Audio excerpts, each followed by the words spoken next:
आप देख रहे हैं BM न्यूज, जनता की आवाज हमारी पहचान।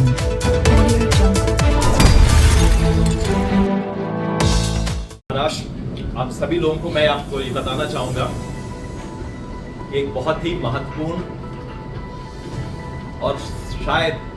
One of the biggest digital arrest scam हमारे सामने आया है। इसमें खास बात यह है कि एक 72 वर्ष के सीनियर सिटीजन और उनकी वाइफ को इसका विक्टिम बनाया गया है। वेरी वेल एजुकेटेड, सुशिक्षित कपल है ये,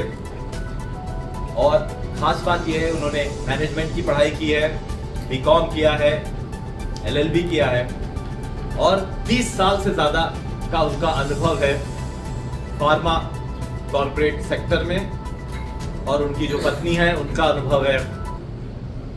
बैंकिंग सेक्टर में। लेकिन फिर भी इतना सुनियोजित और तैयारी के साथ और सोफिस्टिकेशन के साथ ये डिजिटल अरेस्ट स्कैम को अंजाम दिया गया कि बिल्कुल हूबहू रियल लगा विक्टिम्स को और वो इसके शिकार हो गए। जैसा कि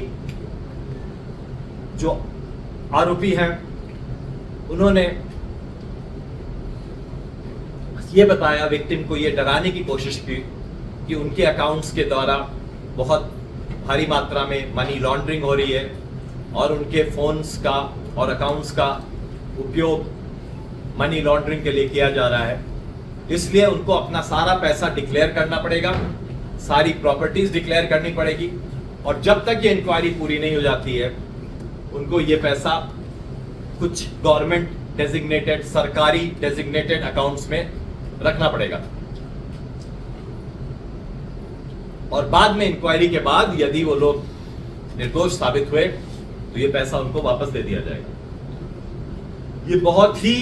स्टैंडर्ड मॉडस ऑपरेंडी है,